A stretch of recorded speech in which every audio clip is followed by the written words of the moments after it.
Okay, I'm going to try to work through some of your more of your homework problems. Let's pick up here with number 16. They want us to find the zeros of this function algebraically. So here I have f of x equals 3x squared plus 22x minus 16.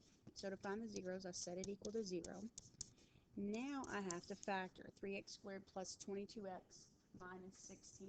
Grab a calculator right quick.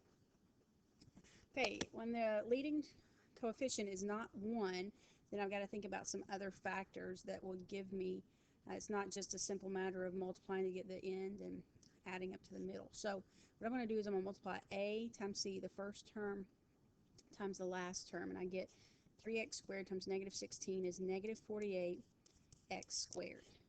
I need two factors of negative 48 that would add up to a positive 22. So I'm going to have like negative 1x and 48x. Hopefully you don't have to list all these out like I'm going to do. Negative 2x and 24x. Negative 3x and 16x. And I can keep on going, but this one right here, if you multiply them, you get negative 48x squared. And if you add them, you get 22x. So what I'm going to do is I'm going to rewrite this equation. Instead of plus 22x, I'm going to put minus 2x and plus 24x. That's the same thing as plus 22x minus 16. And now I'm going to factor by grouping. So I'm going to draw a little line between the second and third number of term. Out of the first two, I can take out an x. That's my GCF out of these two terms. And it leaves me with 3x minus 2. Out of the last two, I can take out an 8. And it leaves me with 3x minus 2.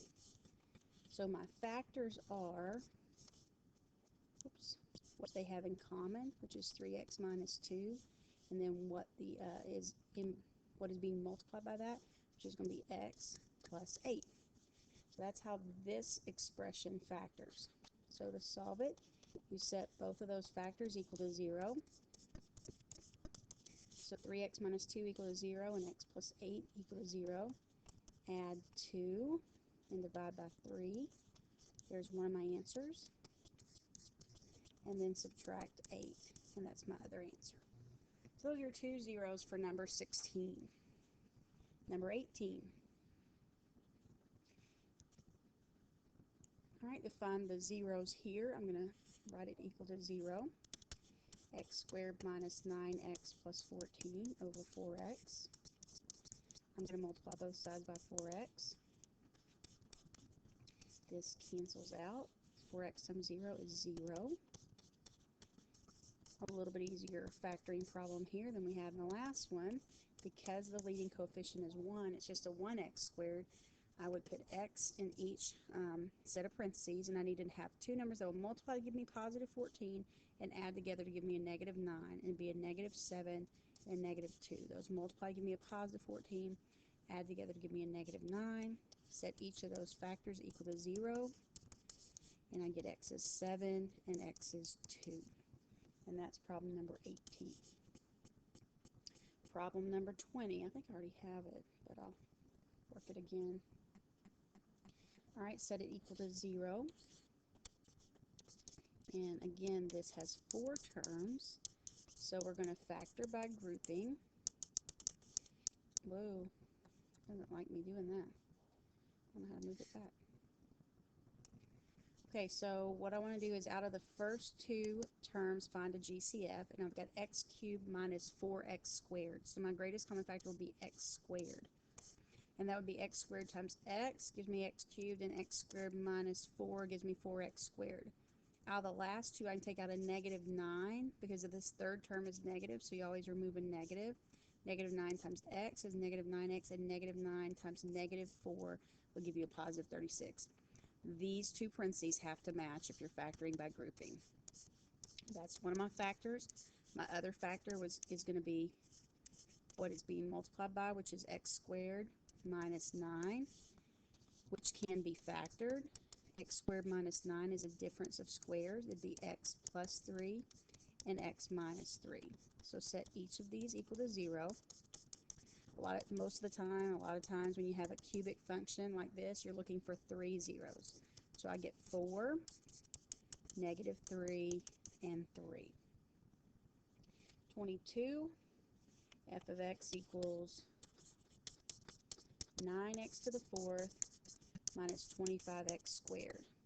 So I write that equal to 0. And then looking at this particular expression, there is a GCF of x squared. So take it out before you start.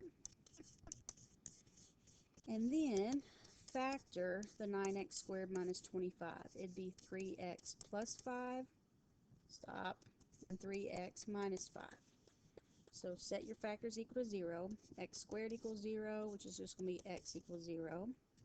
3x plus 5 equals 0, which will be 3x equals negative 5. So it's negative 5 thirds, and 3x minus 5 equals 0.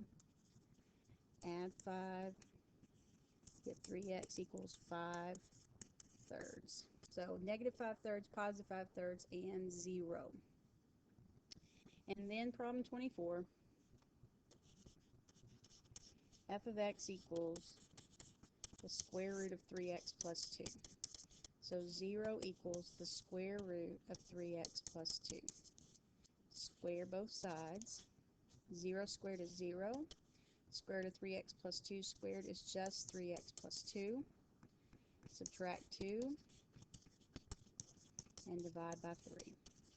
Negative 2 thirds is your 0 for this particular function. We'll go ahead and stop here, and then I will show you how to do the next ones on your calculator.